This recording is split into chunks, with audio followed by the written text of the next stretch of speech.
The term dirty dairying has gone. The term coined by Fish and Game back in 2012 to describe the environmental impacts of dairy farming widely vilified farmers in Aotearoa, New Zealand.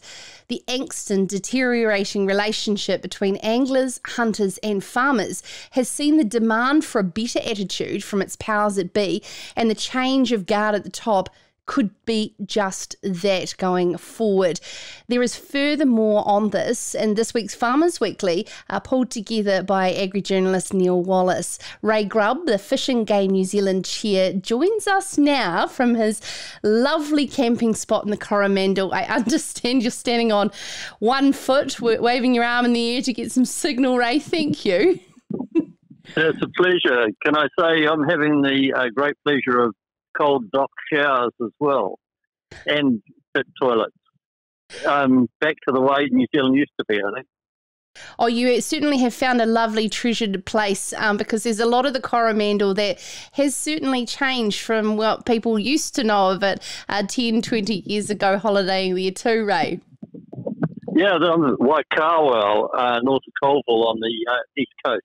Glorious place. It is most stunning, and it's one of those dock campsites that they opened up a couple of years ago because all the coastal campsites are getting sold as prime land. So it's great, beautiful place. Fantastic. And we have Phil Duncan from Rural Weather coming up in this Newsmakers show, and I understand he's going to let us know that you're in for some treat of some weather up there, Ray, so good timing. But Ray, we're joining you on your holiday. I really appreciate your time. In your new role as Chair of Fish and Game New Zealand, it has been in rather unsettled change of the guards with Martin Taylor, the CEO, departing just before Christmas, resigning, and you've come on board with what you have stated as a lens with a less antagonistic approach from Fish and Game. What will that look like under your tenure? I think the words consult rather than confront are the ones we want to look for. We've always had great relationships with farmers. I fished through farming properties. I owned a business that was part of a farming community for 20 years. And I think the times have changed a bit. The attitudes of everybody towards conservation of resources and clean water has shifted significantly over the last 5 years. There's so much good work being done by farmers in all categories, Tomahawk Catchment Group and others like that, who are restoring wetlands and restoring habitat. I think it's time to celebrate the good things that are being done, which will highlight the bad things that are being done. So the tide has shifted. Ray, you owned a business on the west coast, Brunner Lodge, with your wife, where you were a fishing guide as well, and you would have had a lot of interaction with the farming community, a lot dairying on the west coast.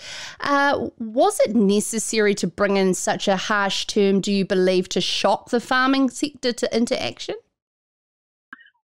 I think it possibly served its purpose. It's not a term that I would have used. You can build relationships. You don't actually have to fracture them. But having said that, it served its purpose. It got public attention. If that's what people wanted to do, that's what it did.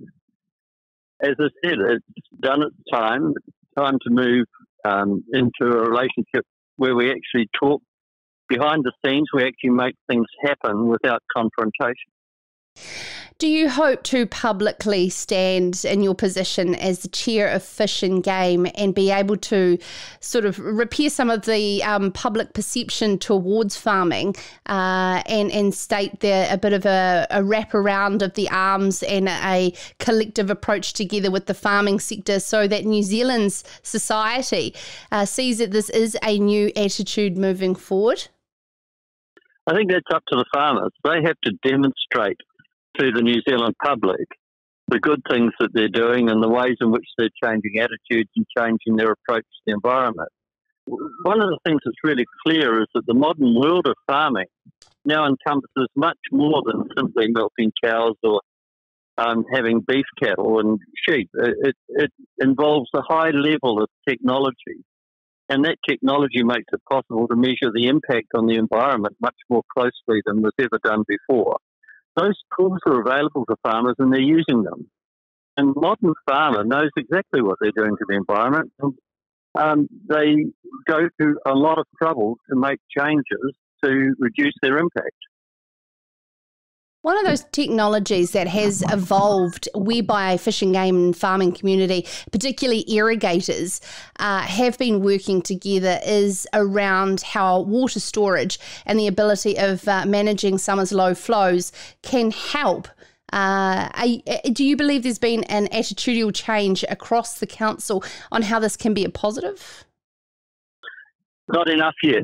Regional councils are responsible for setting the rules for clear water. At the moment, we use far too much water for all kinds of industrial purposes, not just farming, when in fact we could store water, take it at peak flows, measure it out and leave ample water in the rivers. I'm a supporter of irrigation if it facilitates clean, plentiful water in streams.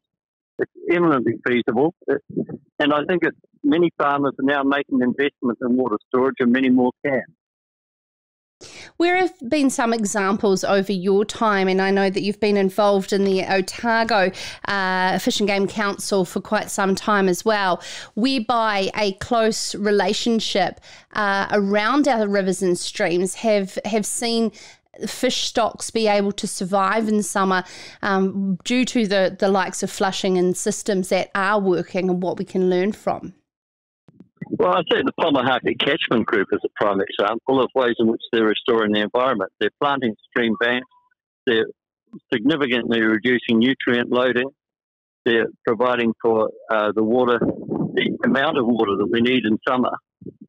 There's still room to go with all of these things, but people like the Land Care Trust are investing heavily in catchment groups who take the whole of a water catchment, not just a part, and say that if we take this catchment as a whole, we can actually provide a much better environment with each person within the catchment playing their own little part.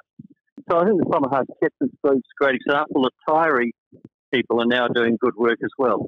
And the word catchment group is a very common phrase here on Sarah's Country, of one which we proudly talk about, Ray. You would be happy to note in that there is a lot of farmers that are absolutely enjoying being a part of it for more reasons actually than just the environment, bringing communities back together around a common respect for the geological environment they live in. So it's absolutely fantastic. What will be the measures of your success, do you believe, in this particular position as chair, Ray?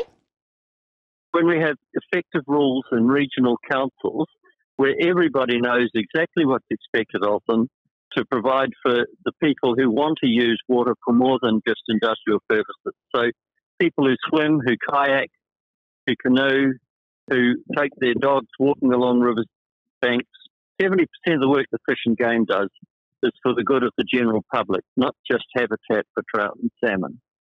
And when the regional councils set rules that are adequate to provide for the public's enjoyment of our waterways, then I think we've been successful.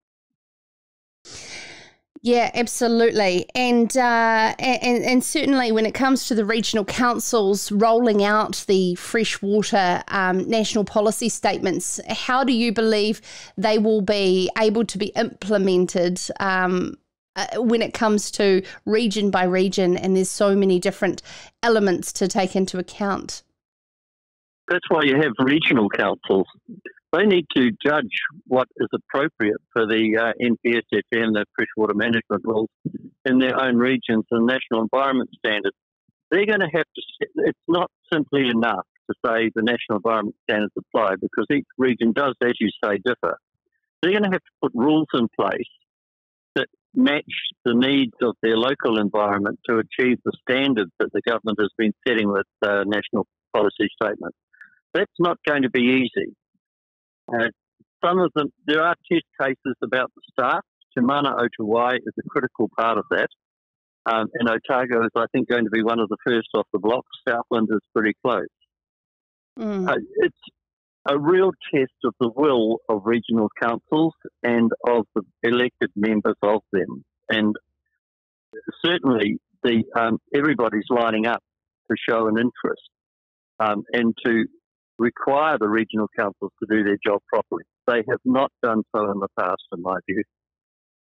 You have a lot to take on board, Ray, in your new role as Chair of Fish and Game New Zealand. Of course, an attitudinal change is something that is quite massive and takes some time. But at the same time, the first review of the organisation by the government in 35 years. How are you feeling about that? Positive. It's long overdue. You can't leave a piece of legislation and a system unchecked and unchallenged for 35 years. You need regular reviews to make sure it's fit for purpose. The people who have done the review are people we would have significant confidence in. They're extremely competent. And we have a new minister who is an extraordinarily competent young married lady. And we're looking forward to the results we'll get out of that. Fantastic. Thank you so much. The incoming Chair of Fish and Game New Zealand, Ray Grubb, talking to us there out of the Coromandel, and of course is focusing on very first job on the job is to throw out that term dirty dairying. Of course, more on farmersweekly.co.nz. Thanks you to Neil Wallace.